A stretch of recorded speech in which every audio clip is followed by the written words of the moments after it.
Hi guys. It's 11:30 on the 26th of January. Just wanted to say thank you very much for your responses to my last video. I really appreciated it. I never know how to get into my videos. So many of you do it so naturally, and I really do struggle with just kind of firing off. Just watched the NTAs, National Television Awards. Really important kind of standard television awards for the UK, and a few of my favourite people who I'd voted for won. So it's been quite a nice chilled out evening.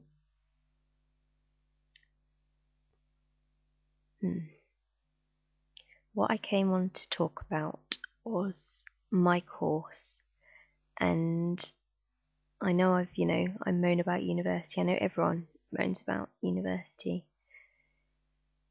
but I felt everything kind of getting away from me over Christmas when I was waiting for my epidural.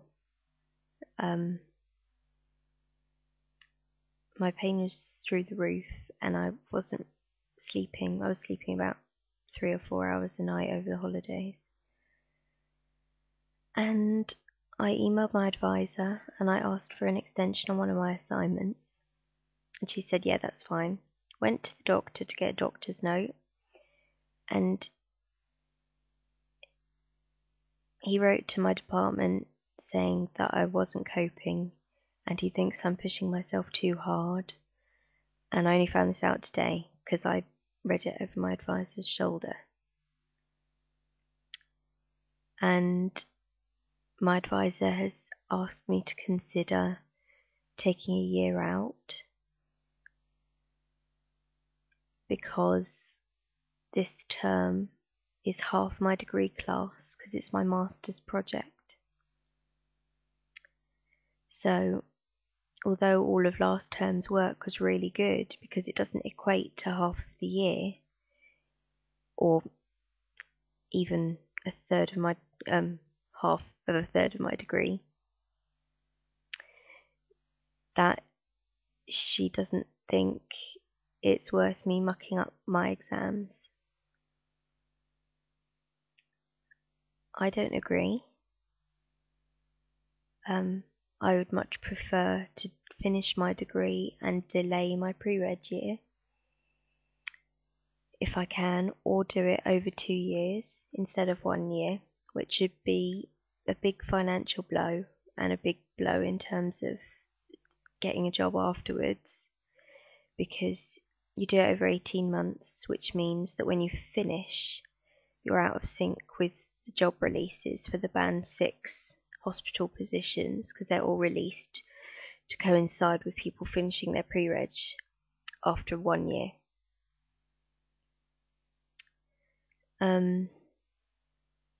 So I don't think I found, apart from the fact that, yeah, I might need some time off, I wouldn't have any money. What I need is real time off.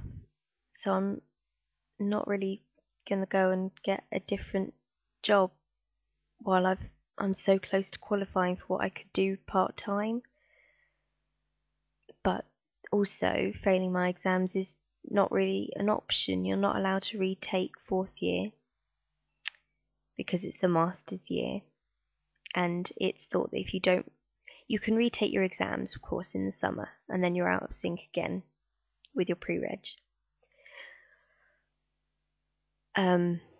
But if you fail your retakes, you're not really allowed to retake 4th year because it's a clinical course. If you fail your exams twice, even though you've only failed the year once, you're not really deemed as competent, should we say. Now, I don't think I'm going to fail my exams on the subjects that I did last term. My concern is mainly with sitting at a computer doing my master's project, which is my portfolio, which follows every step of every experiment I do, and I've got to write a clinical paper, and do a presentation. Presentations are fine. I can do them. But it's also lab work, which means going into uni, standing in a lab. That isn't something I'm very good at the moment. I'm vomiting if I have to stand still, as in stand upright still, for longer than about 10-15 minutes. I'm in a lot of pain, and although the epidural has stopped some of the fizzing in my pelvis, the neuropathic pain, it really hasn't touched the pain kind of below my bra strap, which my physio thinks is a new level problem. Sorry, a problem with a new level of my back to the problems I normally have.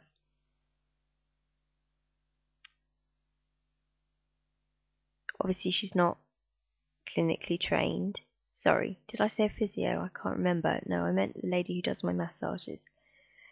She says that the sensitivity, and she thinks she can feel a prominent something. I don't want to say bulge because it's not a bulging disc or whatever, but anyway, whatever. It hasn't been touched by the epidural. I'm having some problems urinating and going to the toilet generally, which I've been a right tit about, and I haven't brought it up very heavily with my doctor. I just kind of in passing said that I wasn't weeing as often, which is really stupid. Now I can't see him for a week because of how in demand my wonderful doctor is. But the reality is I have to work really hard on really odd groups of muscles in order to go to the toilet, which is ridiculous. It's supposed to be easy. Anyway, I can't believe I've just kind of come out and said that.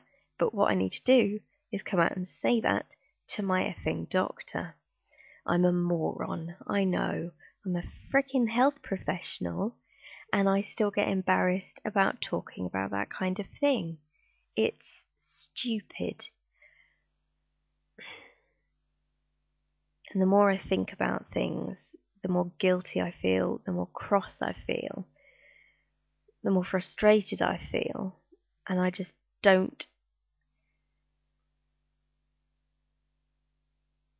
have time to be pissing about and then living up here for another year. It's just not on. So I'm not going to tell my mum. It's not worth it. But that was the only thing my advisor told me to do, really, was to talk to my mum about the possibility of retaking the year if things get away from me anymore in the next couple of weeks. I've nearly finished the assignment that was due last Friday. They gave me 2 weeks, but there's no way with my other assignments I have to do over the next 12 weeks that I can justify to spend that much time on it. So I'll print that out tomorrow. I've got an exam tomorrow afternoon, which my advisor kind of just said, oh, it's not worth that much, don't get too worked up about it. But actually, this is one that was rescheduled from last semester because the computer system went down. And I did all my prep last year. So it's an open book exam, which means they can ask anything, and anything that might not even be in the notes, because they assume that because it's open book you will have read stuff.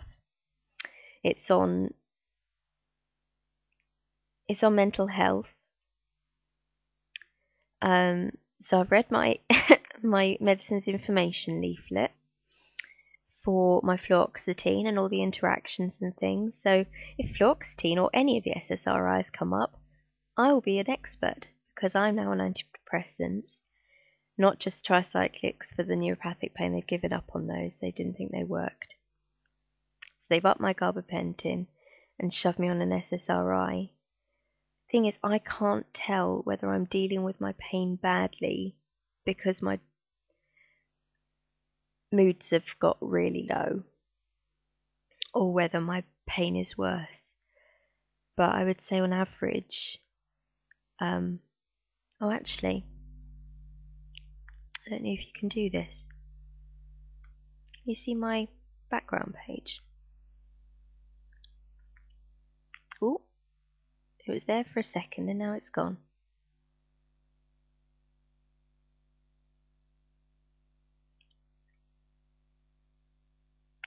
No, you can't. Anyway, it's a pain scale that should be used on the NHS. It really should, because it's better than the crappy pain scale that you're asked to consult when you're telling someone how to do it. Oh, it's called hyperbole and a half. Look it up. I'll put the link in the tag underneath. Oh, I'm already at 10 minutes. God, I've been wittering away. I'll stop in a minute. But anyway, hyperbole and a half, boyfriend with Ebola. And it's a pain scale. And on that, it's got different pictures for numbers 1 to 10, plus a few little jokey ones for 11 and 12. And if you look at that, I'm at a 7. And I think the caption is, I see Jesus coming for me, which is a little bit over, but the face is perfect. It's just got little red specks in the middle of the eyes, and the eyes are streaming with tears. And I've been like that most of the day. Saying that, I still went into uni for an hour and a bit, and waiting for the bus on the way home. I've just wanted to vom. So after all that, I haven't actually spoken about what I wanted to speak about, which was I wanted to ask everyone who watches my videos, all 7 of you, nausea. It's normal to have nausea as a side effect of most drugs, but are any of you on gabapentin, fluoxetine, Butrans, dihydrocodeine, and you are sick to the point of vomiting? The reality is I've eaten a bowl of porridge every day for the last 2 weeks, and that is all. I've lost 7 pounds. I am thinner than I've been and lighter than I've been since I was 13, and I can't keep anything else down. I'm terrified my teeth are going to fall out because of the stomach acid, but I just spend so much time vomiting, it is ridiculous. So that was just a question to leave you with. Does your nausea actually lead to vomiting, or am I just a wuss with a bad gag reflex? Or is there something else wrong with me? I think it's vomiting from pain. Now, if any of you also do that, that would be great. I also think it's something I've inherited from my mother, because whenever my mother has a flare-up of her asthma and coughs, she voms. When she has a migraine and the pain's really bad, she voms. So it's probably just an awful bit of genetic bad luck, to be honest, that I'm another vommer. Anyway, guys, thank you for listening. Just needed to get all that out there, so now I can think about it and process it a bit. And that's why I love using YouTube for this. So I hope you're all well. Sandy, I've been refreshing the homepage on YouTube, waiting for you to post today, and you haven't posted, so I'm missing you, okay? And thank you guys for watching. Tremia, I am praying for you. I hope everything fixes itself and you're here after the 72-hour appeal. I hope it's good news. Love you loads, babe. Okay, you take care and stay strong. Okay? I'll speak to you all soon. Bye.